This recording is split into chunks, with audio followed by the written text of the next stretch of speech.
Ég set þá fund í bæjarstjórn. Þetta fundi númer 3502 og fyrir okkur liggur dagskrá í 6 liðum. Fyrsti liður á dagskrá fjárhagsáætlun Akureyrarbæjar, fyrri umræða, til máls tekur bæjarfulltrúi Guðmundur Baldvin Guðmundsson.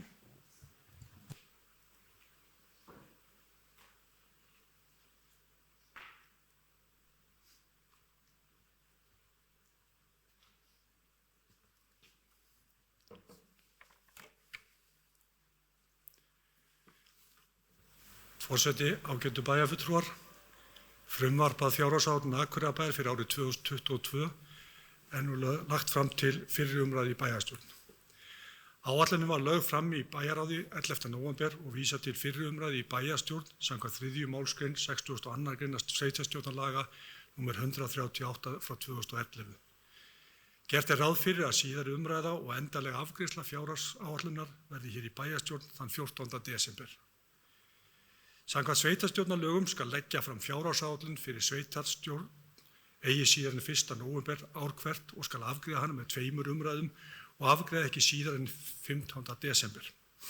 Af ýmsum ástæðum var ákveðið að taka fyrri umræðu ekki fyrir 1. nóvember eins og gert er ráð fyrir og ég hef oft velt því fyrir mig hvers vegna miðaði við þann tímapunkt, sérstaklega í ljósi þess að ýmsar upplýsingar sem nýtast við gerð fjárhagsáætlunar er oftast að berast í kringum mánaðamótin október-nóvember.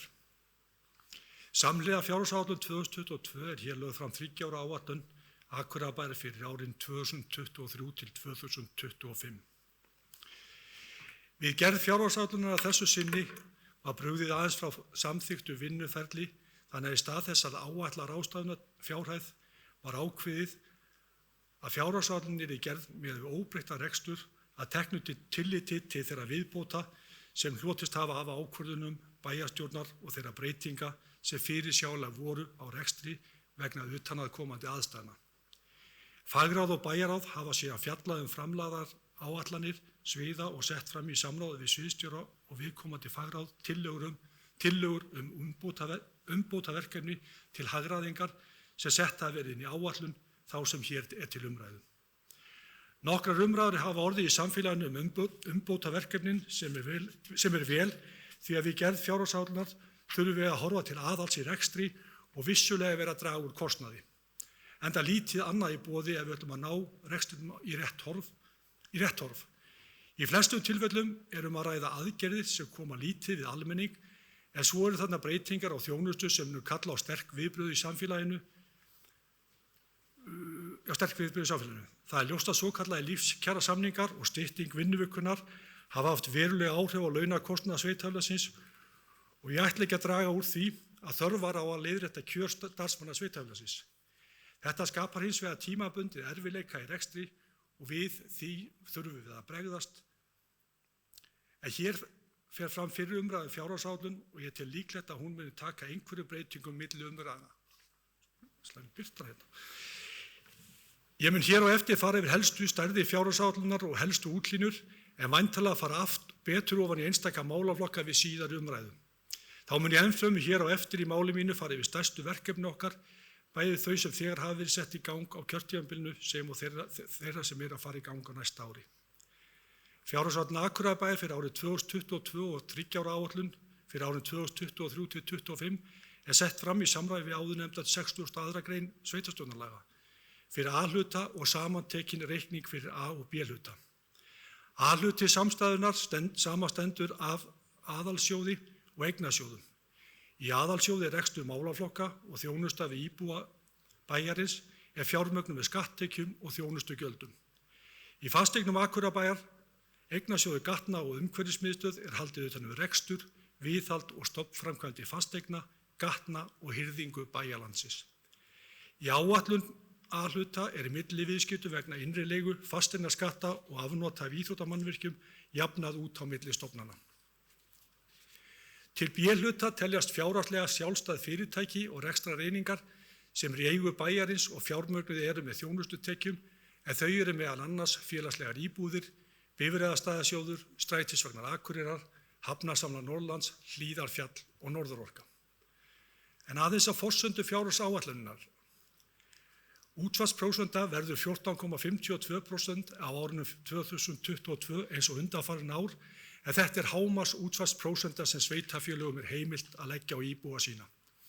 Meginþorri sveitarfélaga í landinu leggur á hámarks útsvar og sífellt háværi umræða sjálfbærni sveitarfélaga og takmarkaða tekjumöguleika að þá liggur í augum uppi að mínu mati að nýta ber útsvarsálagningu til fulls. Gert er ráð fyrir að útsvarstekjur hækki um 5,6% frá útgönguspá ársins 2021.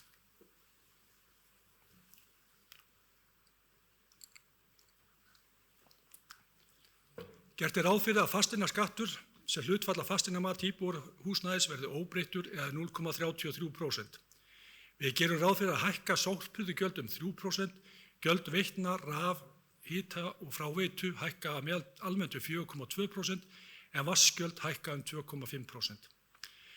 Eins og alltaf þá þarf að samþykkja útsvarsprósentu sem og fasteignagjöld sérstaklega auk allra gjaldskrár en það verður gert samhliða seinni umræðu fjárhagsáætlun. Ágætu bæjarfulltrúar, við framlagningu fjárhagsáætlunar 2021 gætti allnokkra svartsýni. Óljóst var á þeim tímapunkti hvaða áhrif COVID myndi hafa á reksturinn, bæði þá á niðurstöðu ársins 2020 en ekki síður afkomu yfirstandandi árs. Bæjarstjórn var þó einhuga í því þrátt fyrir markmið að sjálfbærni að gripið yrði til tiltölulega mildra aðgerða og reyndi að verja störf eins og kostur var. Hagstæð skuldastaða sveitarfélagsins yrði nýtt og ekki yrði dregið úr framkvæmdum sem fjármagnaðar yrðu með lántökum. Þetta hefur gengið eftir á árinu 2021. Sem betur fer var niðurstaða ársins 2020 ekki alveg slæm eins og búist var við þegar umræður fjárhagsáætlun síðasta árs fór fram og má það ekki síst þakka viðbrögðum stjórnvalda í gegnum mestu niðursveifluna. Þær aðgerðir sem farið var í leiddu til þess að samfélag var mun betur í stakk búið til að takast á við yfirstandandi ár og þróun útsvarstekna fyrstu 10 mánuði ársins gefur tilefni til ákveðinna bjartsýni. En staðgreiðsla útsvars yfirstandandi árs er 10% hærri en á árinu 2020. Þessa góðu þróun má rekja til betri atvinnuástands og ekki síður til þess að bæjarbúum hefur fjölgað hraðar á árinu en gert var ráð fyrir, en á árinu hefur íbúum fjölgað ríflega 350 samkvæmt síðustu talningu. Því má búast við að rekstrarniðurstaða yfirstandandi árs fyrir fjármunaliði verði nokkuð betri en áætlanir gerðu ráð fyrir sem gefur væntingar betri afkomu næstu árin. En nóg bollaleggingar og snúum okkur að tölum. Í rekstrarreikningi samstæðu A og B hluta er gert ráð fyrir að tekjur verði 27,1 milljarður króna en rekstrargjöld verði ríflega 23,9 milljarðar króna. Niðurstaða fyrir afskriftir og fjármagnsliði er því tæplega 3,2 milljarðar króna. Afskriftir eru áætlaðar 2,1 milljarðar króna og fjármagnsgjöld umfram fjármunatekjur tæp 1,7 milljarður. Og áætluð rekstrarniðurstaða teknu tilliti til tekjuskatts er neikvæð 672 milljónir. Samkvæmt yfirlitum sjóðstreymi samstæðunnar er veltufé frá rekstri áætlað 3 milljarðar króna eða sem svarar 11,1% af rekstrartekjum. Fjárfestingar í varalegum rekstrarfjármunum er áætlaðar 3,2 milljarðar króna. Afborganir langtímalána eru áætlaðar að nemi ríflega 1,5 milljarðar króna og gert er ráð fyrir að tekið verði lán fyrir tæpa 1,3 milljarðar króna árinu 2022. Samkvæmt áætlun er gert ráð fyrir að handbært fé sveitarfélagsins verði tæplega 2,5 milljarðar króna í árslok 2022. Áætlaðar eignir í efnahagsreikningi árslok 2022 verði bókfærðar á 62 milljarðar króna. Þar af eru veltufjármunir 5,7 milljarðar króna. Skuldir sveitarfélagsins með lífeyrisskuldbindingum er áætlaðar samkvæmt efnahagsreikningi 38,4 milljarðar króna. Þar af eru skammtímaskuldir 5,4 milljarðar. Bókfært eigið fé er áætlað að nemi 23,6 milljarðar króna í árslok og eigið fjárhlutfall verði 38,1%. Skuldir sveitarfélagsins eru áætlaðar í árslok 2022 142% af tekjum en þegar horft er til skuldahlutfallsins samkvæmt reglum fjárhagsleg viðmið eru skuldir áætlaðar 103% af tekjum. Veltufjárhlutfall samstæðunnar er áætlað 1,05 í árslok 2022. Gert ráð fyrir að tekjur A-hluta sveitarfélagsins verði 22 milljarðar króna. Útsvarstekjur áætlaðar tæpar 12,3 milljarðar króna sem 5,6% hækkun frá útkomuspá ársins 2021. Fasteignaskattur áætlaðar 2,6 milljarðar og hækkar 7,7% sem vegna fjölgunar eigna í fasteignamati og breytingar á heildarfasteignamati. Hækkun íbúðarhúsnæðis á milli áranna einungis 1,7% að meðaltali. Framlög frá jöfnunarsjóði áætlaðar 3,8 milljarðar og aðrar tekjur áætlaðar tæpir 3,8 milljarðar. Rekstrargjöld A-hluta áætluð 21,1 milljarður og niðurstaða fyrir afskriftir og fjármagnsliðir tæpir 890 milljónir króna. Afskriftir 1 milljarður króna og fjármagnsliðir áætlaðir tæpur 1 milljarður. Þannig að rekstrarniðurstaða A-hluta verður neikvæð 1,1 milljarður króna gangi áætlanir eftir. Samkvæmt yfirlitum sjóðstreymi veltufé frá rekstri hjá A-hluta áætlaðir tæpir 1,2 milljarður króna eða sem svarar 5,3% af rekstrartekjum. Tekjur aðalsjóðs áætlaðar 24,5 milljarðar króna árinu 2022. Tekjurnar skiptast þannig að skatttekjur áætlaðar 14,9 milljarðar, framlög jöfnunarsjóðs 3,8 milljarðar og aðrar tekjur 5,8 milljarðar króna. Laun og launatengd gjöld í aðalsjóði áætlaðar 13,6 milljarðar króna. Lífeyrisskuldbinding 800 milljónir og annar rekstrarkostnaður 12,1 milljarður króna. Þá gert ráð fyrir að fjármunatekjur umfram fjármagnsgjöld verði 208 milljónir króna. Rekstrarniðurstaða aðalsjóðs áætluð neikvæð 1,8 milljarð króna. Ef við skoðum einstaka málaflokka þá gert ráð fyrir að ríflega 4,8 milljörðum sem varði til félagsþjónustu nettó, 9,1 milljarði til fræðslu og uppeldismála, tæpum milljarði til menningarmála og rúmum 2,3 milljörðum til æskulis- og íþróttamála.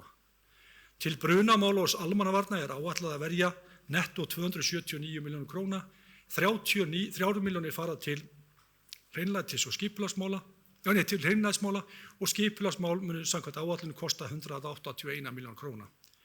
Til umferðar- og samgöngumála áætlað að verja 1138 milljónir króna, 368 milljónir fara til umhverfismála og atvinnumálin taka 163 milljónir króna. Sameiginlegur kostnaður áætlaður rétt 1 milljarður og breyting á lífeyrisskuldbindingum 800 milljónir króna. Að teknu tilliti til fjármunatekna rekstur aðalsjóðs neikvæður eins og áður segir 1,8 milljarð króna. Gert ráð fyrir jákvæðri niðurstöðu af rekstri fasteigna upp á 575 milljónir króna. Rekstur framkvæmda miðstöðvar áætlaður með ríflega 11 milljónir króna tap en eignasjóður verður með 105 milljónir króna hagnað gangi áætlanir eftir.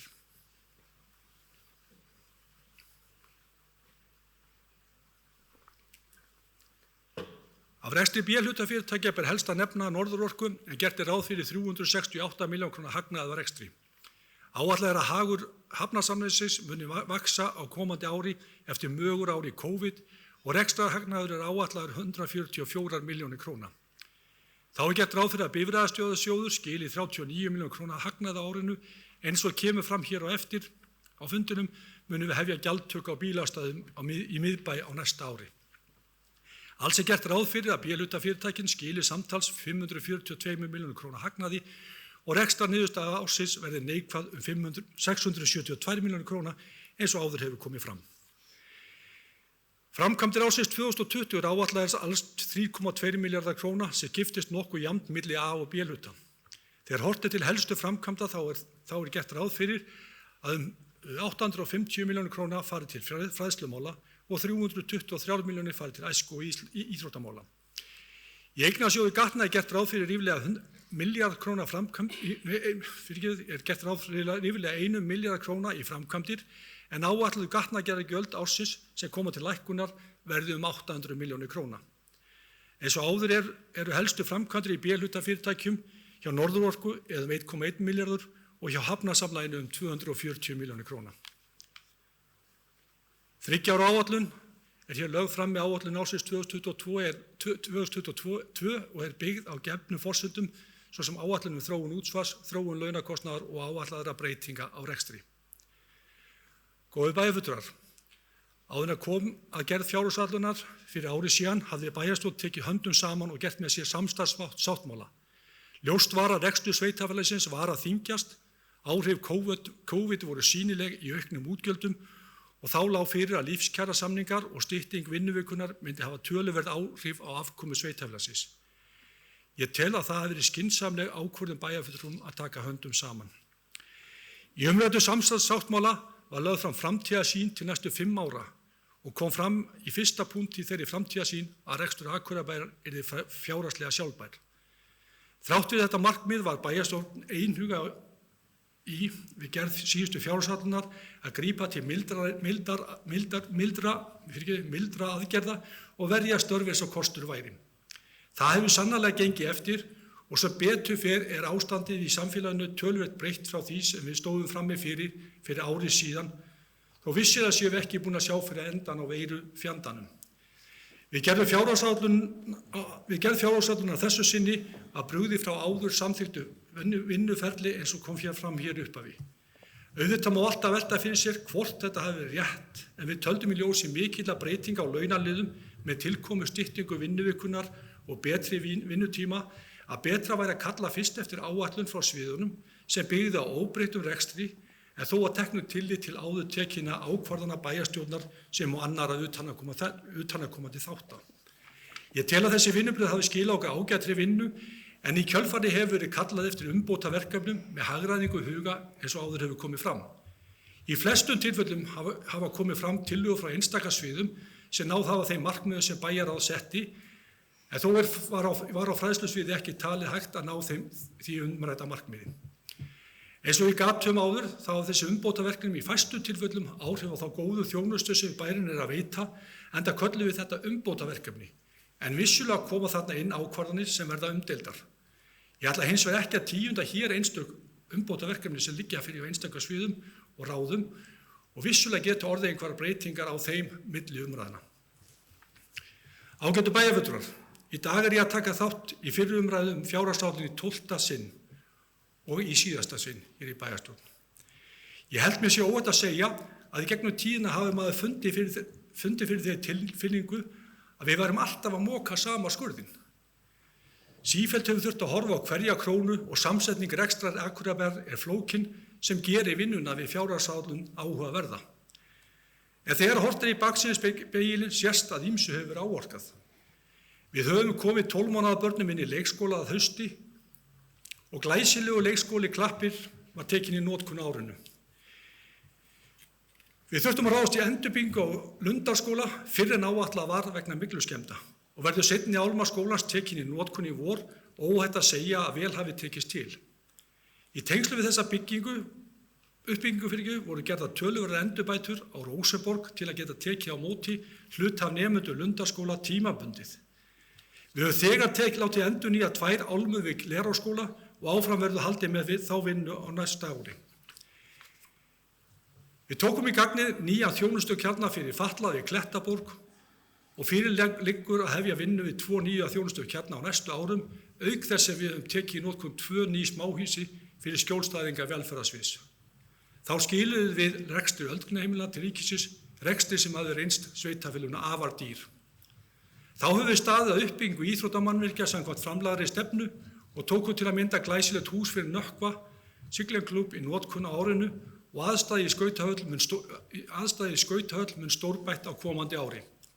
Þá mun uppbygging hefjast á Káasvæði sem í samræmi við uppbyggingarstefnu íþróttamannvirkja en á sama tíma gefst tækifæri til að skipuleggja Akureyrarvöll sem gefur möguleika á sölu lóða. Við höfum staðið þétt saman í baráttu uppbyggingu Akureyrarflugvallar, uppbyggingu heilsugæslustöðvar og legudeildar við SAK og næsta ári verður hafist handa við uppbyggingu flugstöðvar sem og byggingu 2 heilsugæslustöðva. Við höfum spýtt í lófana með lóðaframboð en eftirspurn eftir lóðum hefur verið meiri en nokkurn óraði fyrir og höfum nú nýverið úthlutað stóran hluta af lóðum í Holtahverfi og stefnum á næsta ári að geta farið í úthlutun lóða í hverfum ofan Borgarbrautar. Alls eru þessar lóðir fyrir 1300 íbúðir ef ég man rétt. Við erum að ljúka breytingum á stjórnsýslu sem taka á gildi frá með 1. janúar og mun skila okkur meiri skilvirkni en samhliða þessum breytingum höfum við lagt áherslu á stafrænar lausnir. Við erum að sjá jákvæða þróun í íbúafjölgun og vonandi verður svo áfram.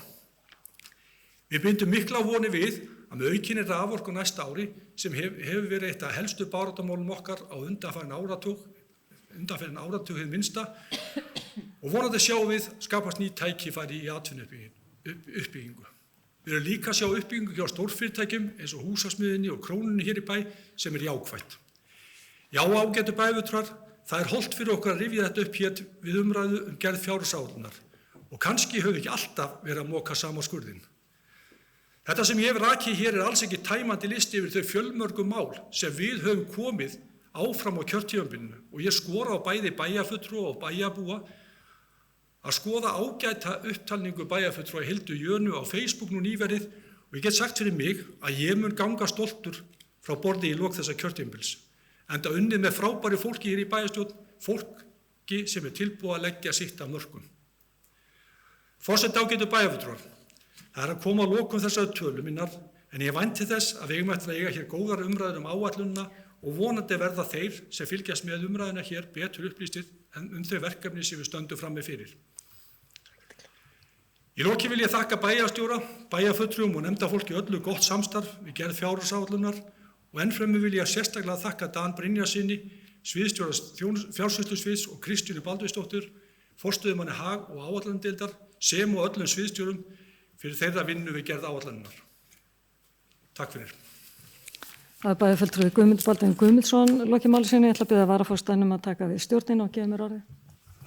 Bæjarfulltrúi Halla Björk Reynisdóttir tekur til máls.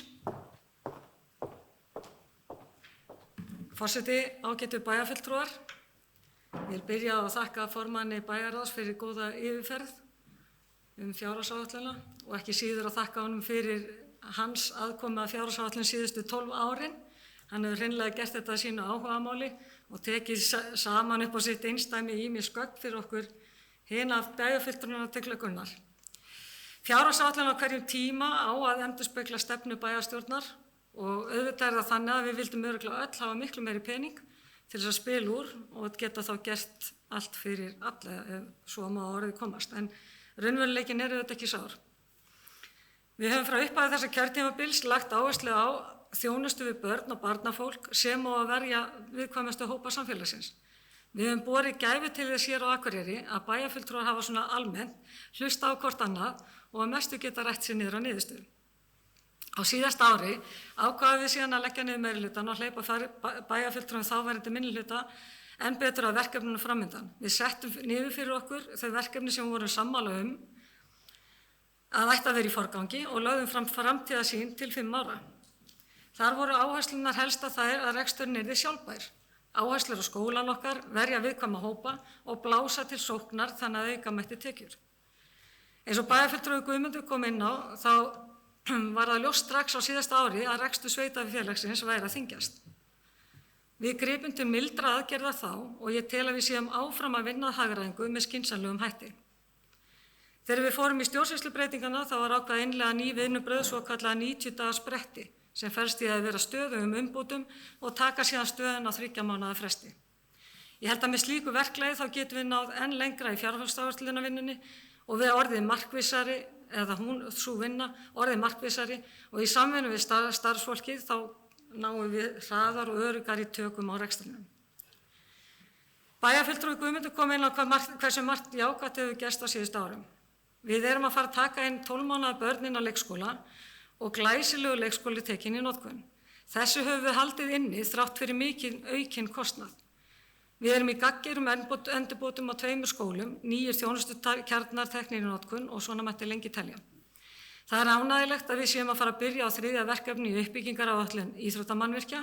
Núna loksins myndu einhverjir segja, en við erum þá samhliða að gera ráð fyrir að Akureyrarvallarsvæðið verði byggt upp og skili tekjum á móti. Fólksfjölgun hefur orðið þó nokkur að síðasta ári og engin ástæða til annars en að ætla sú þráun haldi áfram. Við höfum eins og bæjarfulltrúi Guðmundur kom inn á spýtt í lófana með lóðaframboð en þar gætu við að mínum mati jafnvel gert enn betur. Þá tel ég að við séum að einhverju leyti komum með viðurkenningu á að vera hin borgin á Íslandi og það eitt og sér gefa okkur tækifæri og byrjundu báða vangi að svæðið sem slíkt ná að stækka og þroskast og við í sjálfu sér, og ég hef komið inn á það hér áður, að mér finnst við vera einhvern veginn núna komin á þann stað að við þurfum ekki að hafa svo mikið fyrir því að laða til okkur fólk og fyrirtæki. Allavega ekki jafn mikið og áður var. Ég heilt yfir nokkuð ánægð með áætlunina en gerir ráð fyrir að við munum nýta tímann á milli umræðna vel og þá á þeim tíma munum við ná skýrari mynd af umbótaverkefnum framundan og framkvæmdaráætluninni. Bæjarfulltrúi Halla Björk Reynisdóttir hefur lokið máli sínu og færi inn aftur stjórn fundarins. Takk fyrir það. Næst tekur til máls bæjarfulltrúi Sóli Björk Stefánsdóttir.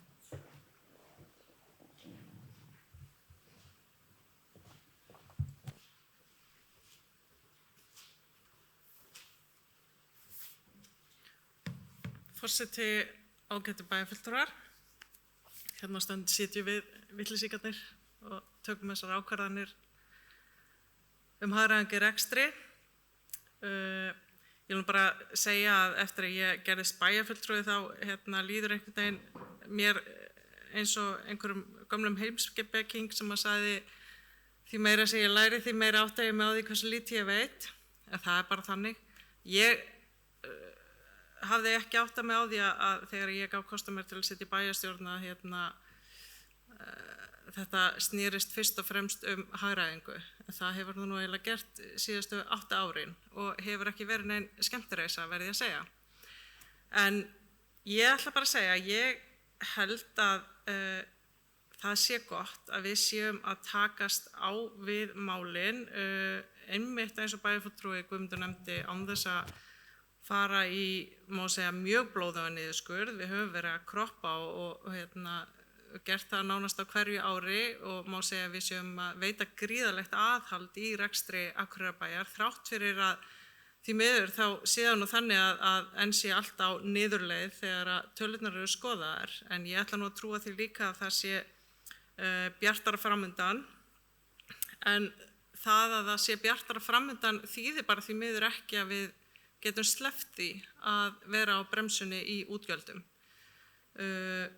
Það væri samt ótrúlega auðvelt og við getum alveg komist upp með það. Það er eiginlega, má segja, ekkert rosalega mikið mál að velta þessu yfir á næstu bæjarstjórn. Þannig að ég er bara ánægð með að við séum að taka þessa umræðu og standa í þessu kroppi sem að manni finnst stundum einhverjar milljónir til að frá ekki skipta öllu máli en safnast þeirra saman kemur og ég trúi það sé betra að gera þetta svona heldur en að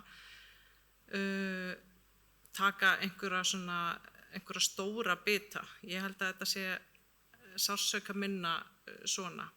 En mér langaði nú kannski, og ég vil bara líka einmitt ræða það sem svona helsta ástæðan fyrir því núna að við stöndum frammi fyrir þessu verkefni núna sem eru launahækkanir starfsfólks sveitarfélaga sem að ég bara gleðst innilega yfir og held að hafa verið gríðarlega mikilvægur og einmitt kannski þess vegna er ég ennþá reiðubúnari en ella til þess að standa í hagræðingu vegna þess að það er ekki hún er ekki tilkomin vegna einhverja vitleysisgangs heldur vegna þess að laun starfsmanna sveitarfélaga voru hækkuð og vinnutími bættur sem ég held að hafa verið bara gríðarlega mikilvægt. Að það samt kannski ekki þannig að maður get ekki sagt að það hafi aldrei verið teknar rangar ákvarðanir og þetta erum við ekki alltaf sammála uppbyggingu sérstaklega og framkvæmdir og nýframkvæmdir hvort átt að byggja þessa brú eða hvort átt að byggja þetta hús eða kaupa þessa skíðalyftu eða hvernig sem það nú er og en það er bara eitthvað sem að kannski þarf ekki að ræða hér og nú en kannski, og mér langar bara til að tala það og ég hef alveg talað það áður en mér finnst bara mikilvægt að við horfum sérstaklega til þeirra uppbyggingar sem við stöndum í.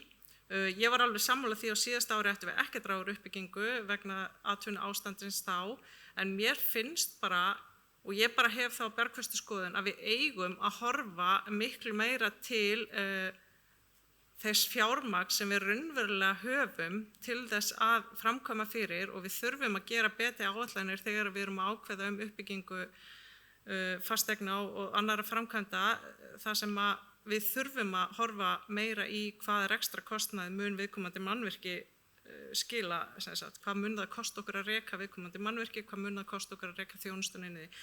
Þarna held ég að við getum gert miklu betur og ég hef alveg bjargfasta trú á því að við séum að gera ákveðin mistök með því að setja okkur ekki fjárhagsramma. Það er að segja að þegar við erum að gera okkar framkvæmdaáætlun þá hugsum við meira það hvað okkur langar til að framkvæma og hvað við teljum þurfa og það er auðvitað alltaf skipta skoðunar á því heldur en að segja bara hvað höfum við mikið fjármagn til þess að framkvæma fyrir og það er eitthvað sem mér finnst að við ættum að bæta þó það sé alveg að verða og seint fyrir flest okkar hérna inni að þá bara ber ég þá von í brjósti að næsta bæjarstjórn verði skynsamari að þessu leyti og ég ætla bara að segja að auðvitað er pólitík líka í þessu við sem að gáum kost á okkur til að sitja í bæjarstjórn til þess að forgangsraða fjármagni þó okkur langaði auðvitað öll til þess að forgangsraða fjármagni sem væri til en ekki að forgangsraða niðurskurði í raun og veru sem er raunverkefnið að þá ætla ég bara að segja að ég er ekki alveg sammála því að það eigi að halda áfram að byggja upp íþróttaaðstöðu fyrir 2 stór félög sem að ekki verðast einhvern veginn geta samnýtt almennilega aðstöðu. Mér finnst það bara ekki skynsamlegt og ég held að við getum sem sagt bæði þar og kannski öðru gert betur í að vera skynsum þegar við hugum að uppbyggingu og framkvæmdum. En það er í raun og veru það sem ég hef út á okkur að setja. Ég tel að þessar stjórnsýslubreytingar sem við fórum í hafa verið góðar að því leyti að það var mjög gott að mínu mati að við byrjuðum á því að skoða og rýna stjórnsýsluna og hvað við getum gert betur þar og hvað umbætur við getum gert þar áður en við færum í að skoða þjónustumálaflokka en við erum auðvitað komið þangað að við erum að skoða niðurskurð í þjónustumálaflokkum og það er bara eitthvað sem við held ég að við getum ekki vikið okkur undan en við höfum þetta eftir að ræða afmarkaðar tillögur betur og ég er bara spennt að sjá hvernig okkur miðar með það. Takk fyrir. Það er bæjarfulltrúi Sóli Björk Stefánsdóttir en lokið máli sinni orðið laust. Næst tekur til máls bæjarfulltrúi Hilda Jana Gísladóttir.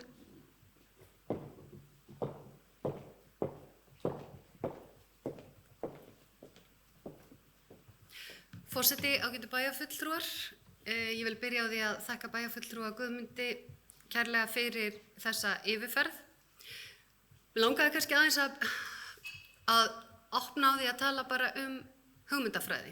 Kannski það sem að síðasti fulltrúi skildi hann boltan svolítið eftir. Og auðvitað er misjöfn hugmyndafræði. Við erum úr ólíkum grunni, við erum með ólíka pólitíska sýn og svo framvegis. Ég tel að við getum og eigum að leggja jafnvel enn meiri áherslu á að horfa til þess að vaxa út úr þeim vanda sem að er í stöðu sveitarfélagsins.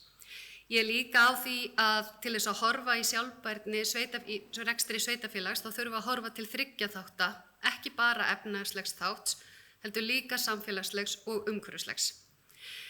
Ég tel og ég held að við séum nú reyndar flest sammála þar, að það að íbúum sé að fjölga á Akureyri sé gríðarlega jákvætt og við getum fjölgað enn meira til þess að nýta betur þá innviði sem að hérna eru og til þess að vaksa bara hreinlega og hafa efnaði að gera meira og betur. Til þess þá þarf að koma ýmislegt til. Stundum er okkur tíðrætt það sem stundum er kallað nice to have og must have þegar það er verið að forgangsraða. Þetta er reyndar mjög ólíkur skilningur milli einstaklinga í hverju þetta felst. Hvað er must have og hvað er nice to have eða þar sem verður að vera og þar sem að væri gott að hafa.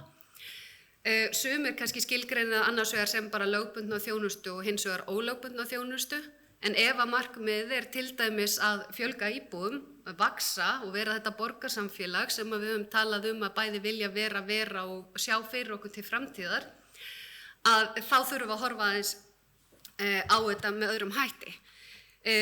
Það er ýmislegt sem við höfum gert sem að ég er mjög ánægð með. Og ég vil þakka bæjarstjórunum okkar, sviðsstjórum og þá ekki síst sviðsstjóra fjársýslusviðs og Kristínu Baldursdóttur fyrir þeirra vinnu. Þannig að ég er sannfærð það að til þess að ná markmiðum sjálfbærni þá er starfsfólkið okkar í algjöru lykilhlutverki. og við auðvitað líka að því við setjum stefnuna. Og það er svo mikilvægt að við séum skýr hvert við viljum stefna og það ekki bara út þetta kjörtímabilið á næsta ári, heldur hvernig viljum við sjá okkur eftir 15 ár, eftir 20 ár og svo framvegis. Mér hefur allavega verið tíðrætt það sem við köllum umbótaverkefni sem að felst í því líka að þegar við leggjumst yfir þetta og hugsa hvernig gætum við hagrætt hér, að setja það í skýran farveg og fara í rauninni í faglegt mat á því hvaða áhrif hefði sú hugmynd eða hugdetta sem kemur fyrst, hvað áhrif hefur hún á þjónustuna, hver er raunverulegt hagræði og svo framvegis og það sé gert markvisst en ekki aðeins í fjárhagsáætlunarferlinu. Og þar ættum við kannski í stjórnmálunum að virkilega aðeins að hugsa hvort og hvernig við getum betur bætt okkar aðkomu að því leyti. En eins og ég segi þá, ég hef gríðarlega trú á Akureyrarbæ og ég veit að staðan er þannig að við þurfum að horfa til þess að sýna aðhald og ég er ekki að segja að það þurfi ekkert að gera, alls ekki. Við erum kannski að glíma við fjárhagsvanda sem er að vissu leyti fordæmalaus. Á fjármálaráðstefnu sveitarfélagana var jafnvel talað meiri áskorun heldur en eftir bankahrunið 2008. Bæjarfulltrúi Guðmundur Baldur fór hérna ágætlega yfir bæði COVID-faraldurinn og áhrif kjarasamninga, en ég vil líka að við ræðum aðkomu ríkisins að málefnum sveitarfélagana. Ég upplifi að með jafnvel óbeinum hætti sé ríkið að spara bakdyramegin í gegnum sveitarfélagin.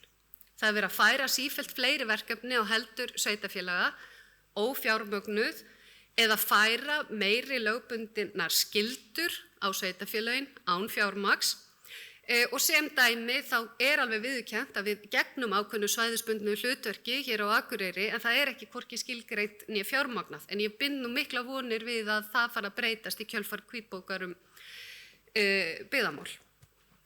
En við sem erum í stjórnmálunum auðvitað kannski að leggja okkur enn meira fram í þessu samtali við ríkið því ef að það þrengist að stakkurinn í þessum ólögbundnu verkefnum sem eru einmitt íþróttir, menning, atvinnumál, ferðaþjónusta, markaðsmál, allt sem að tengist samkeppnishæfni okkar og tækifæri til vaxtar, að þá verðum við að verja þessa hagsmuni þessa svæðis. Það sem mér finnst líka svo gríðarlega mikilvægt að muna er sérstaða Akureyrar. Akureyrarbær, við getum fara að segja tæplega 20.000 eru nú að detta þangað. Þetta er stærsta einstaka sveitarfélagi utan höfuðborgarsvæðisins. Við erum í þeirri stöðu að geta og kannski eina svæði sem á eitthvað séns í að verða einhvers konar valmöguleiki eða borgarsvæði sem valmöguleiki í byggðalegu tilliti og þó er mikilvægt að við gerum allt sem í okkar valdi stendur til þess að vaxa út úr vandanum samhliða því að við förum í markvissar umbætur stöðugt og gerum það faglega, gerum það með greiningum, gerum það með því að skoða það til hlítar, gerum það með því að treysta starfsfólkin okkar, að því að svo eru auðvitað alltaf að bætast við verkefni sem okkur langar til að fara í. Mér finnst líka skipta gríðarlega miklu máli sem ég held að við séum að gera sem er að tryggja nægt lóðaframboð og leggja áherslu á að skipulagsmálin hjá okkur séu þannig að það sé í boði bæði húsnæði fyrir íbúa og atvinnuuppbyggingu. Það er fleira varðandi ríki, við höfum margoft rætt málaflokk fatlaðs fólks sem farið var frá ríki til sveitarfélag og er vanfjármagnaður af hálfu ríkisins. Við höfum reynt að berjast sanngjarnari fjármögnun menningarsamnings við ríkisins sem við þurfum að halda áfram. Samninga vetraíþróttamiðstöð Íslands, rekstur skáldahúsanna, tala nú ekki gistináttagjaldið sem að hjá ferðaþjónustunni sem að fer til ríkisins en ekki sveitarfélaga, mögulega á aðgerðum í að bæta skattskil, mögulega í samstarfi við ríkið. En að sjálfsögðu við þurfum að gera bæði. Við þurfum að vaxa út úr vandanum og gæta aðhalds og gera það af yfirvegun og fagmennsku. af því að við skuldum íbúum það að gera eins vel og við getum.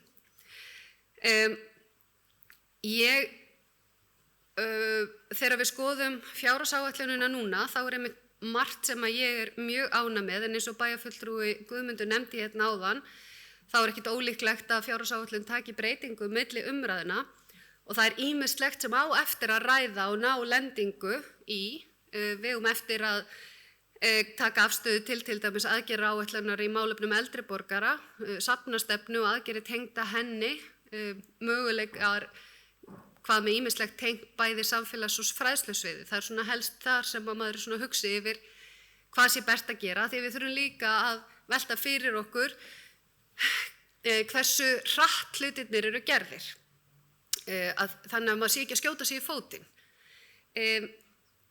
Umfram allt þá verðum við og eigum að hafa trú á þessu samfélagi. Ég alveg til í að veðja á Akureyri. Við eigum að skapa skemmtilegt, líflegt og umhverfisvænt samfélag þar sem öllum gefið jöfn tækifæri til þess að blómstra á sínum forsendum. Og það þýðir bara alls konar fyrir alla. Þannig að ég vona og finn og bind vonir við og það sé líka tónninn sem við viljum fara áfram inn í. Þetta frábært sveitarfélag og auðvitað þetta erfitt að sitja í bæjarstjórn og þurfa að taka þessar ákvarðanir hvernig á að forgangsraða og hvert á að stefna og hvert á að fara. En það líka skemmtilegt og það eru bullandi tækifæri. Það það. Og við megum ekki í þessu öllu saman gleyma því. Takk fyrir. Það bæjarfulltrúi Hilda Jana Gísladóttir lokið máli sinni, orðið laust.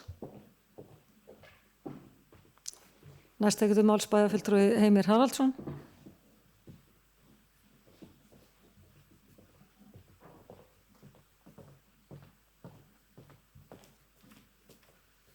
Forseti, ágætu bæjarfulltrúar. Ég vil líkt og aðrir bæjarfulltrúar þakka Guðmundi fyrir sína yfirferð á fjárhagsáætlun Akureyrarbæjar. Sem formaður velferðarráðs finnst mér þessi fjárhagsáætlun gefa það til kynna. Við ætlum að standa vörð þá hópa sem höllum fæti standa og fundið mikinn samhljóm frá félögum mínum í bæjarstjórn að taka þessa línu. Vafalaust finnst einhverjum þessi málaflokkur velferðarmál vera útgjaldafrekur.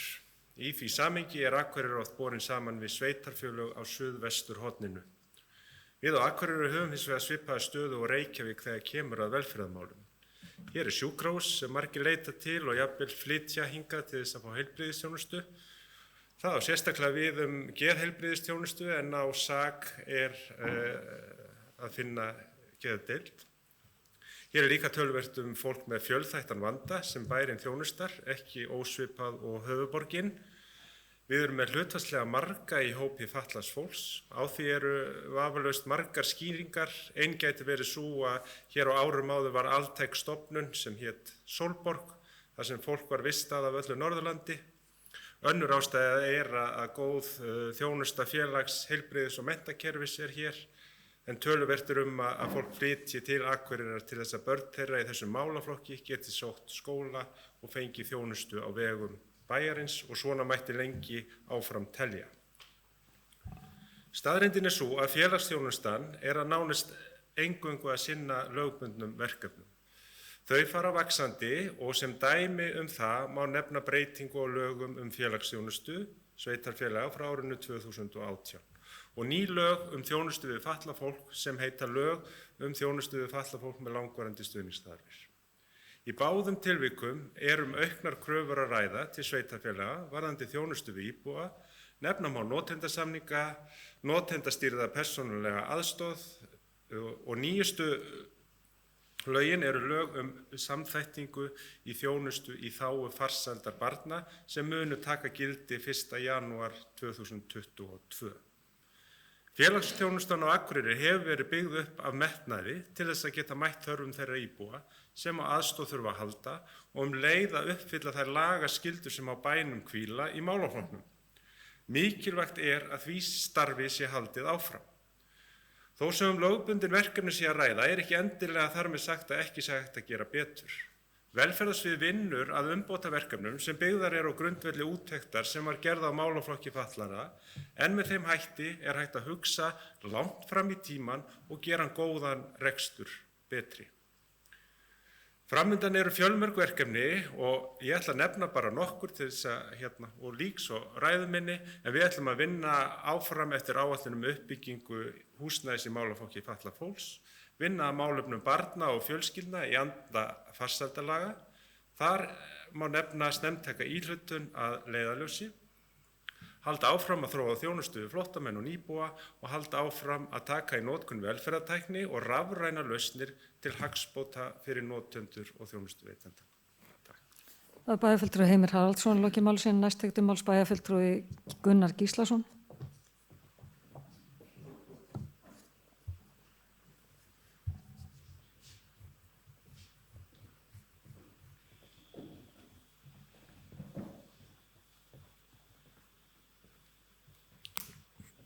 Forseti, ágætu bæjarfulltrúar, Guðmundur búinn að vera í þessu í 12 ár.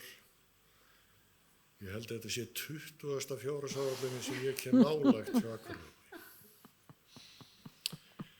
Staðreyndin er náttúrulega sú að við fáum alltaf fleiri óskir en við ráðum við og við stöndum alltaf með einhverjum hætti frammi fyrir því að þurfa að takast á við einhver verkefni.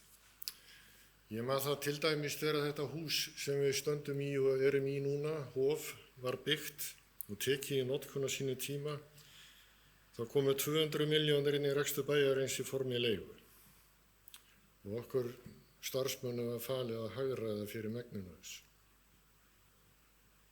Þetta snýst ekki það að við séum með minni fjármuni inni, þetta snýst að stóra hluti það að við erum með meiri fjármuni, við erum með meiri útgjöld, við erum með meiri tekjur, en tekjurna duga sjaldnast fyrir þeim auknu útgjöldum sem við stofnum til eða er stofnað til af öðrum þannig að við stöndum frammi fyrir því að takast á við verkefnið. Við náttúrulega, eins og hefur komið hérna fram að þá er bættur vinnutími, hann er að kosta. Það er sér stytting vinnuvíkunar, bara eðlilega. Hún gerir það í öllum fyrirtækjum og stofnunum sem eru með vaktavinnu. Þannig að við erum að fjölga stöðugildin þó við höfum ekki ætlað að gera það. Það liggur bara í hlutarins eðli. Það eykur launakostnað og þetta eru sennilega eitthvað í kringum 150-200 milljónir á ári gerir ég ráð fyrir þegar allt er talið. Við hins vegar kannski stofnum til aukinna útgjalda með því að ákveða að fara að þjónusta börn á leikskólum frá 1 árs aldri. Það kostar líka. Þetta er aukin þjónusta og það er alveg greinilegt að við höfum ekki fjármuni til að mæta þessu ásamt þeim útgjöldum sem við stöndum frammi fyrir og öðrum orsökum. Við erum líka í þeirri stöðu núna að málaflokkur fatlaðra, hann er rekinn með halla. Við erum ekki að fá þau framlög sem við þurfum. Þannig að við þurfum að mæta því líka. Og þá er náttúrulega gott að fólk spyrji hvað eigum við þá að gera? Við erum undir auknum þrýstingi það að bregðast við og byggja upp. KA-menn voru til dæmis komnir af stað með uppbyggingaráform árið 2008. Það er eina árið sem að fjárhagsáætlun fór í gegn án niðurskurðar eða hagræðingar í 6 daga. En þá kom hrunið og þurfum að hætta við. Síðan var farið að stefna því að fara í uppbyggingu á þessu svæði í ljósi aukinna þátttöku margra barna og unglinga. Og þá kom COVID og maður getur náttúrulega veltið fyrir sig hvort maður eigi nokkuð að vera ætla að fara í framkvæmdir á KA-svæðinu, það bara gerist alltaf eitthvað. En ég held að við stöndum bara frammi fyrir því að stundum verðum við bara að taka ákvörðunum að fara í ákveðna framkvæmdir og við verðum bara að tækla það mál. Það er alveg ljóst, bara svona ef við tökum þetta sem dæmi, að við getum og eigum að geta fjármagnað þetta með uppbyggingu á hluta af Akureyrarvelli eins og hann er í dag. Það þarf til að fara í það skipulag og vinna það, en það er alveg morgunljóst að við getum það. Og við eigum að horfa þannig á þetta að þetta er ekki að koma inn beint sem viðbót, við munum eiga fyrir þessu. Svo getum við líka veltið fyrir okkur, getum við ekki bara hækka tekjur bæjarins með einhverjum hætti til að mæta öllum þessum útgjöldum og þurfum þá ekki að vera laga til í reksturinn með því að hagræða. Við erum búin að leggjast yfir ýmsar leiðir til þess. Við gætum hækka fasteignagjöldin, bæði á fyrirtæki og einbýlishús eða sem íbúðarhúsnæði. Við erum ekki með það í toppi, það er vissulega rétt. Við tókum þá ákvörðun fyrir að mig minni 2-3 árum að lækka þær álagningar. Ég er ekkert endilega vissum að við erum ánægð með það. Þannig að við þurfum einhvers staðar að mætast á miðri leið til að takast á við þetta verkefni. Og þess vegna erum við að leggja fram hérna hagræðingatillögur og þær munu sumar hverjar valda mikill í úlfúð og mæta litlum skilning. Og það er nú þannig að þegar við erum að benda á þetta eru kannski einhverja 20-30 milljónir í einstaka tilvikum, þá er bara staðreyndin sú að þegar að safnast saman þá verður þetta stærri tala og við bara þurfum að vinna þá í því að fá ekki skilning fyrir þeim ákvörðunum sem við erum að taka. En ég er ekkert endilega viss að það séu allir tilbúin til að hlusta á þau rök. Við höfum kannski ákveðið að stilla hlutunum svona upp og höfum fyrir því ákveðið rök. Og megin forsenda er svo að við verðum að takast á við verkefni sem er rekstur bæjarins á þann hátt að bæjarsjóður verði sjálfbær. Og hann verður ekki sjálfbær nema við lækkum rekstrarútgjöld og aukum tekjur.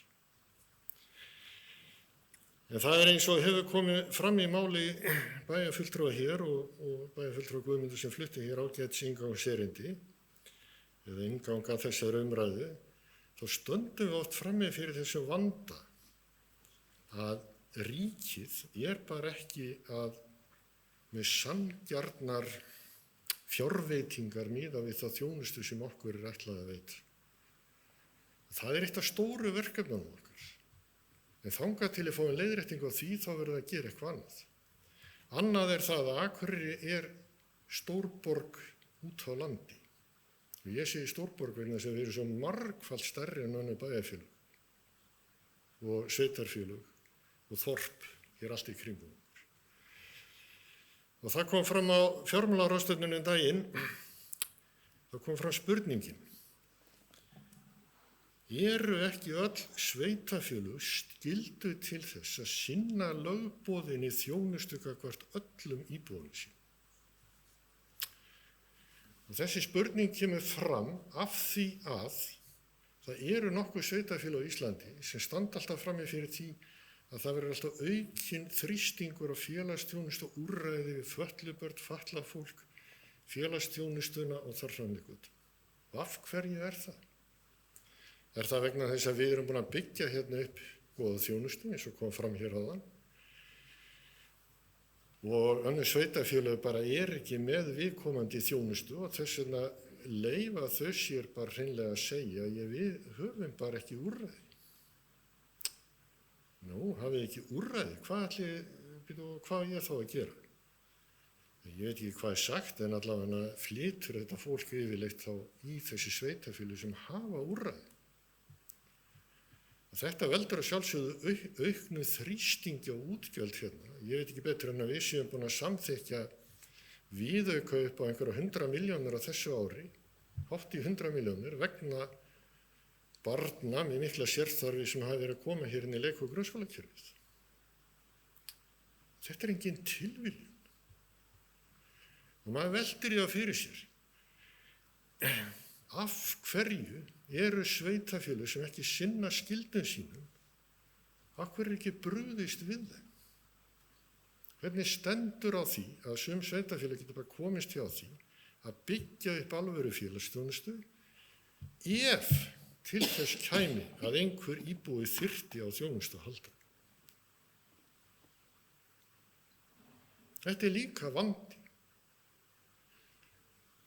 Og nú ég búin að væla hér alveg heilan hellingafsökju.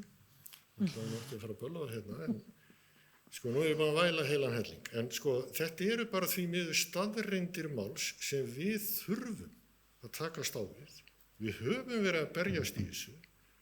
Við höfum unnið ákveðna sigra. En ég verð að viðurkenna það að þá voru mér mikil vonbrigði að þurfa að skila öldrunarheimilunum inn.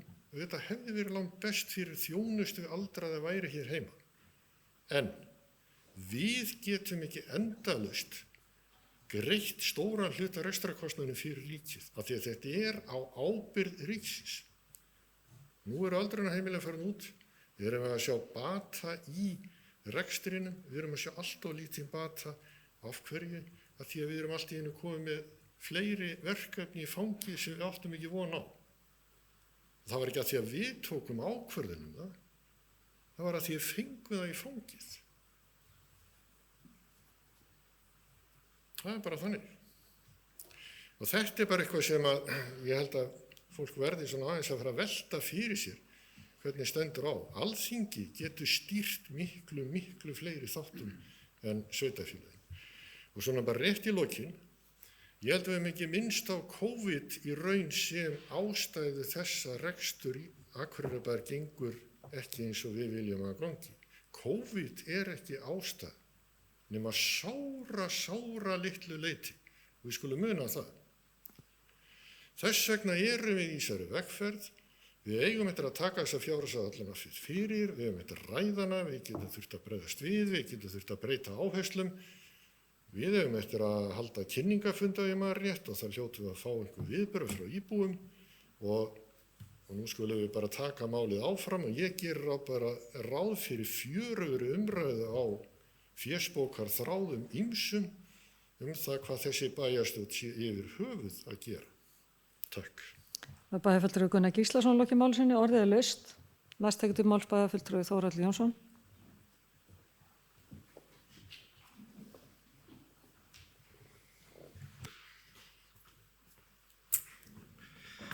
Forseti, ágætu bæjarfulltrúar, ég vil byrja líkt og aðrir á því að þakka Guðmundi Baldvini fyrir þessa góðu yfirferð á fjárhagsáætluninni.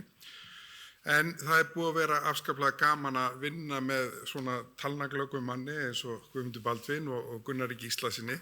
Þeir eru afskaplega rúðustrikkaðir og talnaglöggi menn. Það svona bara rak mig í rogastans á þann þegar hann nefndi að það voru 1300 íbúðir í nýja hverfinu en þær eru bara 900. 2 hverfi, já, ok, en fyrra hverfi sem við erum að taka fyrir núna. En það sem mér langaði til þess að koma inn á það sem að við höfum rætt í sambandi við skipulagsmál. Við höfum og erum að fá á þessu ári ansi mikla tekjur af gatnagerðargjöldum sem að breytir stöðun okkar töluvert og gerir þetta betra.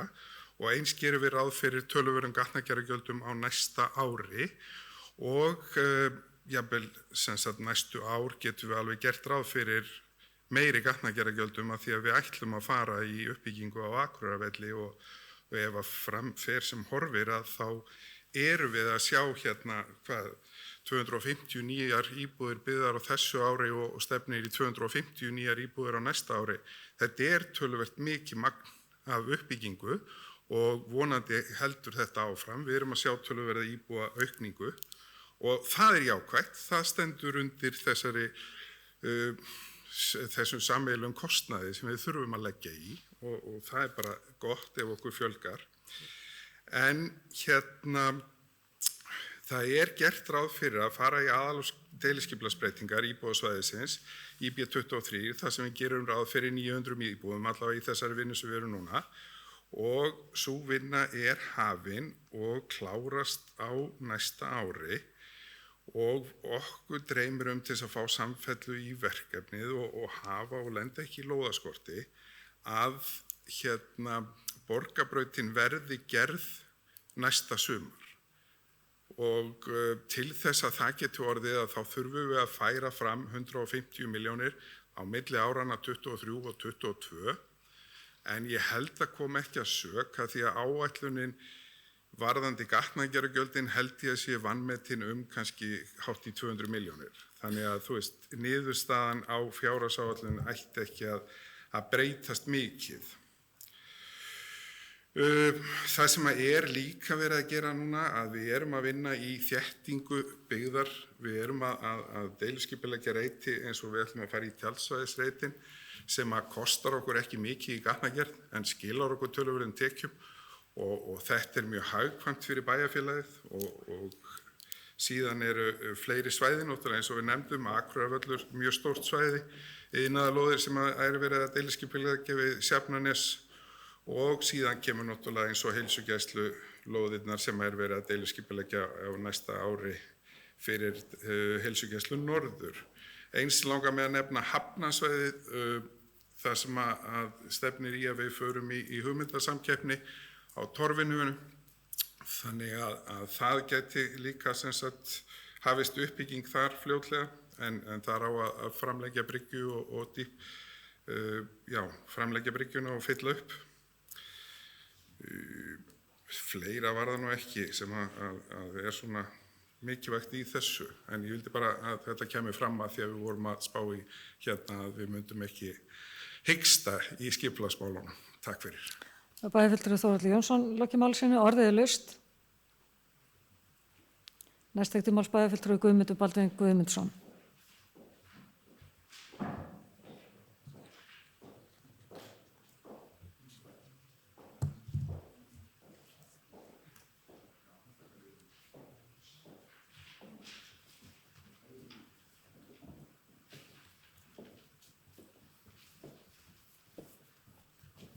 Forseti, ágætu bæjarfulltrúar.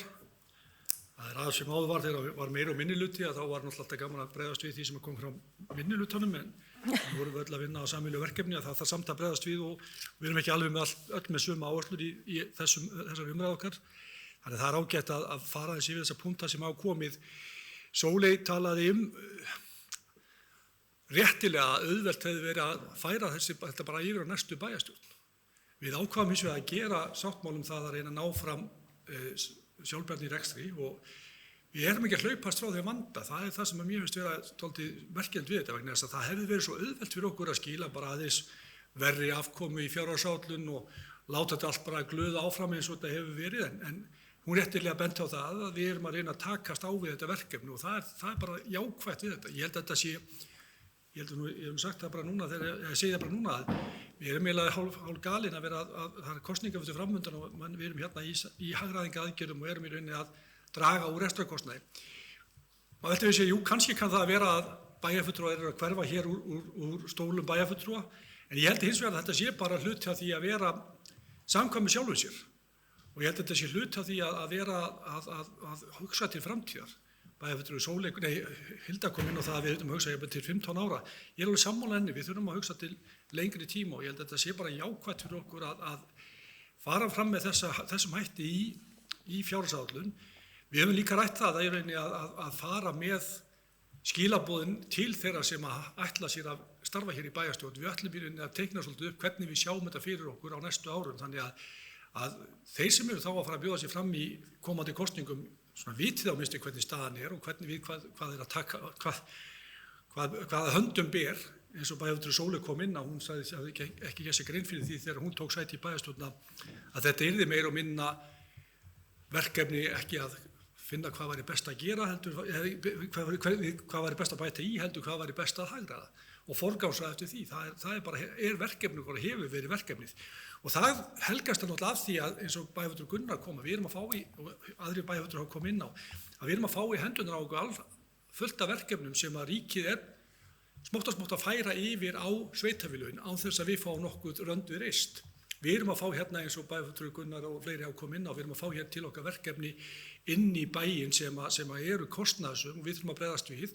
Hann benti réttilega á að við höfum bætt við núna viðauka ef maður rétt 100 milljónir króna á þessu ári vegna málefni barna og þar erum við að bregðast við því það er skylda okkar að gera það. Þar erum við að tala þessa grunnþjónustu sem við erum að veita og við talið mikilvægt í okkar samstarfi að standa vörð börn og það er einn svona lykil og rauði þráðurinn í okkar samstarfssáttmála. Það má alveg segja, vissulega það rétt að sem bæjarfulltrúi Sóley kom inn á að það alltaf spurning hvar við viljum byggja og hvernig uppbyggingin á að vera. Það þarf líka að velta fyrir sig hvað kostar sín að reka hlutina. Það er alveg rétt hjá henni og ég held að við séum svona kannski verðum alltaf að horfa til þess þegar við erum að fara í uppbyggingu að er þetta fjárhagslega hagkvæmt. Það hefur komið hér fram í rauninni varðandi það sem að mun kannski verða umdeildast og mun kannski fá samfélagsmiðla minnstakosti til að loga og minnstakosti í mínu hverfi, það er það að við erum að fara í uppbyggingu á K-svæðinu. Og það í rauninni eitthvað sem þá í samræmi við þá uppbyggingarstefnu sem við settum hér og samþykktum hér í bæjarstjórn á sínum tíma. En við erum á sama skapi að sjá möguleika á því að taka Akureyrarvöllinn og fara með hann í skipulagsvinnu. Ég hef bara mikla væntingar til þess að þetta miðsvæði á Akureyri getur orðið mjög eftirsóknarvert til uppbyggingar og muni kannski verða til þess að við getum skapað verulega tekjur af þeirri uppbyggingu. Ég minnst bjartsýnn á það og bæjarfulltrúi Hilda að koma inn á það að það væri full ástæða til að vera stoltur af samfélaginu sínu og vera bara svolítið bjartsýnn og við þurfum að vera það. Við höfum séð íbúðaþróunina núna vaxa á þessu ári sem gefur okkur tilefni til bjartsýni og ég bara vona að þetta haldi áfram. Við erum hérna með frábært samfélag til að búa í. Auðvitað erum við alltaf vægt að finna að öllu og menn geta alltaf kvartað yfir þjónustunni. En ég held samt sem á svo heilt yfir sig Akureyrarbær að veita afar góðu þjónustu til allra þjóðfélagshópa hér í bænum. Það er mín skoðun. Bæjarfulltrúi Hilda kom inn á að vaxa út úr vandanum. Ég tel, faktískt séu við að reyna að gera það. Við erum í frekar mildum aðgerðum, við erum ekki í hörðum og blóðugum niðurskurði. Við erum að reyna svona flokka á milli lögbundinna og ólögbundinna verkefna og reyna þá að fókusera á það. Í þeim tillögur sem við munum fjalla í á milli umræðna þá eru ýmis verkefni sem í rauninni bara eitthvað sem er tilfærsla á milli verkefna. Bæjarstjóri núna til að vinna að verkefnum í stjórnsýslunni. Þar eru tilfærslur, þar eru ýmsar hugmyndir og þar eru menn allir á tánum og einhvers staðar í umræðinu hér kom fram áðan að við erum afskaplega vel mönnuð af fólki, starfsfólki sem við erum að treysta til þess að vinna vinnuna og vinna eftir þeirri svona línu sem við höfum lagt upp með. Og það bara verða spennandi fyrir bæjarstjórnina núna fram að kosningum og líka á næsta kjörtímabili að halda þessari vinnu áfram. Vegna þess að eins og ég segi, við erum vel mönnuð til þess. Það eru ýmis mál sem eftir eins og kom inn á sem eigum að taka inn á milli umræðina og bæjarfulltrúi Hilda hérna frá ágætlega inn á það. Við erum hins vegar, það er alveg rétt sem hefur komið fram, við búum við mikla sérstöðu, þar að segja hér á Akureyri, þar að segja við erum í rauninni borgin út á landi. Og það þeirri borgarskylda, fylgir ákveðin skylda. Við erum að þjónusta stærra svæði, við erum í rauninni að veita þjónusta á alls konar sviðum sem menn hafa verið að nefna hér og það kostar peninga. Fólk sækir í þessa þjónustu, fólk flytur til okkar til að sækja sérhæfða þjónustu sem að Akureyrarbær að veita og það að mörgu leyti vel. Bæjarfulltrúi Heimi kom inn á það að hann er stoltur af því að við erum ekki að skera niður í þeim málaflokki, við erum ekki að gera það. Við erum í smá umbótaverkefnum en það ekki stórar upphæðir sem við verið að taka til og við erum stolt af því að veita þessa þjónustu. Þetta líka þannig að það er fólk sem starfar við þetta hér á Akureyrarbæ og þetta í rauninni atvinnuvegur, við erum að starfa fyrir málaflokk fatlaðra, við erum að sinna ýmissi sérþjónustu og það ástæða til þess að standa vörð það, við viljum það, en það er afskaplega mikilvægt að það sé rétt gefið í þessum efnum og ríkið þarf bara að girða sig í brók varðandi greiðslu vegna málefna fatlaðra. Það er bara þannig, það er undirbalans á þessu á landinu öllu og við þurfum bara að fá þessa viðurkenningu á þeim greiðslu sem okkur ber vegna þessara þjónustu. Og við verðum líka að vera á verði og kannski vorum við svolítið sofandi að verði. Bæjarfulltrúi Heimi myndist á lög sem sett voru hér árinu 2018, þar sem varðandi málaflokk fatlaðra. Þar í rauninni var verið að bæta í þjónustu sem að sveitarfélög að veita á þess að þau voru spurð að því og það þessi málefni sem við verðum að takast á við gagnvart ríkinu. Við höfum unnið marga sigra gagnvart ríkinu varðandi ýmis mál. Ég tel að við höfum kannski ekki tapað gagnvart ríkinu varðandi rekstur öldrunarheimila. Við skiluðum rekstur öldrunarheimila og ég held í rauninni að við sjáum bara að það hefur bara tekist ágætlega til. Ég veit ekki betur en að núverandi rekstraraðilar séu bara að veita fullkomna þjónustu og þjónustu þegar sem þar eru hafa ekki orðið sérstaklega vari við neina breytingar. Þannig að ég held að það sé ekki til að skamma sér fyrir. Þetta var þannig að við vorum að reka þetta með miklum undirbalans, við vorum að greiða fyrir þessa þjónustu og í umræðinu hefur oft verið haldið fram að þetta séu sveitarfélög hafi bara almennt verið í rekstri hjúkrunarheimila á landinu. Það er bara ekki svoleiðis. Akureyri var í rauninni stærstur í þessu af sveitarfélögum og almennt eru sveitarfélög til að mynda kringum höfuðborgarsvæðið og suðvesturhorninu með þetta í öðru farvegi heldur en þarna við vorum með og þar eru fyrirtæki eins og Hrafnista Grund og fleiri sem eru að sinna þessari þjónustu. Nú erum við komið með heilsuvernd hérna og ég hef ekki nokkra trú að það gangi vel. Bæjarfulltrúi Heimir kom inn á það, við erum svolítið eins og Reykjavík, við erum þessi höfuðborg og við þurfum að sinna þarna ákveðnum þáttum. Þetta er kostnaðarsamt og eins og ég kom inn á þann við þurfum að sækja það til ríkisins. Við verðum að vera vakandi varðandi lög farsæld barna sem er núna að taka gildi næstu áramót. Þar í rauninni er verið að leggja á skyldur á hendur sveitarfélögum. Það er fjármagn sem fylgir til að byrja með og við þurfum náttúrulega að halda því áfram fylgja því eftir að því verði haldið áfram. Bæjarfulltrúi Gunnar kom hérna inn í pontu alveg hókina reynslu. Hann náttúrulega eins og kom fram hjá honum þá er hann búinn að vera að takast á við fjárhagsáætlun í 20 ár.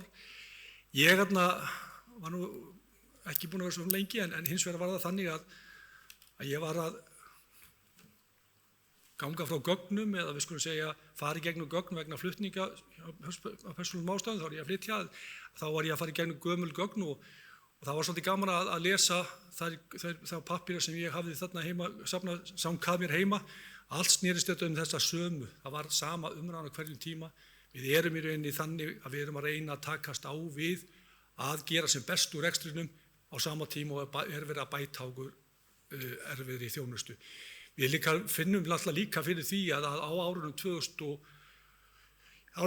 til 2010 var mikil uppbygging, eða til 2008 var mikil uppbygging, meðal annars í þessu húsi hér og auðvitað býtum við svolítið úr nálinni með það að þessar framkvæmdir voru kostnaðarsamar. En við erum alltaf að gera okkar besta þannig ég held að þarna skal ég sér,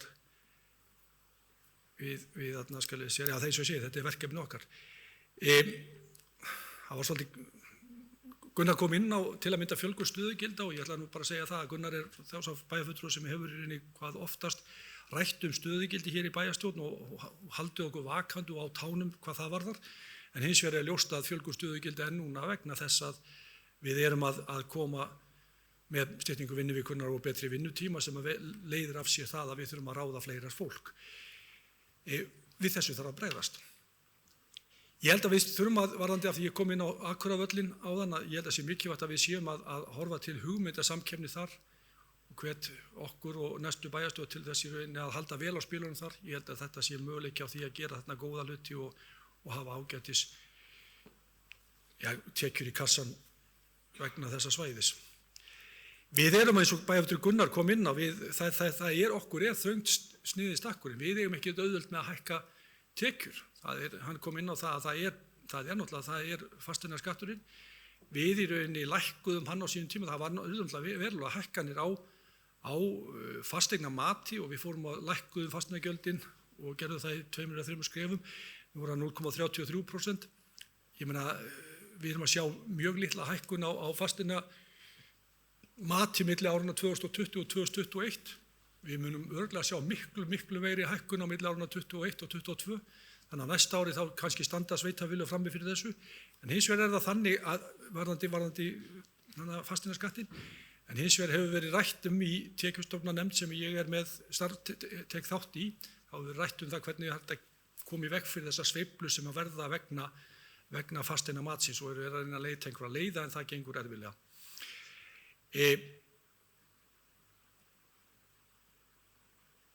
Ég held að það sé alveg rétt og við þurfum aðeins að koma því á framfæri sem að hefur í rauninni svolítið verið í umræðinu varðandi áhrif COVID. Bæjarfulltrúi Gunnar kom alveg réttilega inn á það að það er ekki svo að COVID sé aðal orsakavaldur þess að við erum í rauninni þessari stöðu sem er í dag.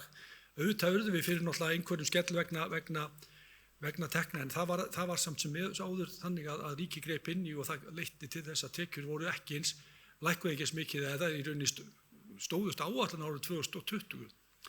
Að sjálfsögðu gerðum við náttúrulega okkur vonur það að árið myndi koma aðeins betur út eins og alltaf vegna þess að þegar við erum að áætla útsvar þá viljum við svolítið alltaf hafa vaði fyrir neðan okkur, þannig að við gerðum kannski ráð fyrir að við erum eitthvað aðeins herri ef það eru eðlilegt árferði.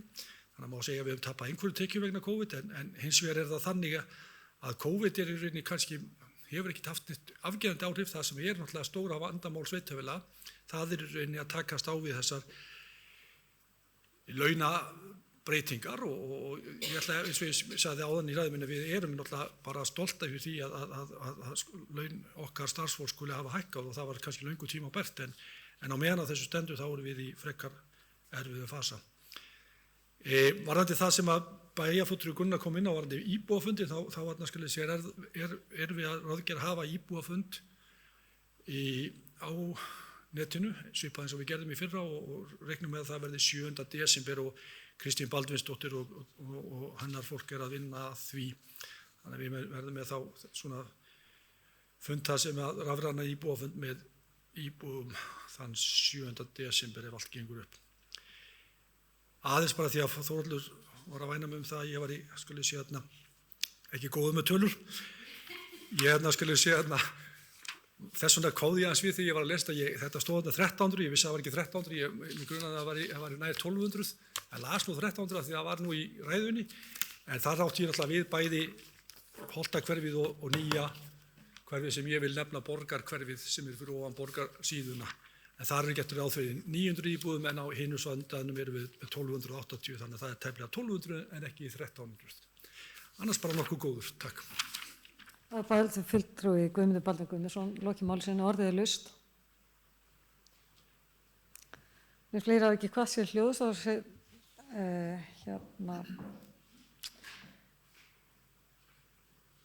segi þessari umræðu lokið og þeir sem geta samþykkt að vísa fjárhagsáætlun til yfirferðar í bæjarráð og síðan seinni umræðu í bæjarstjórn gefur merki. Það er 11.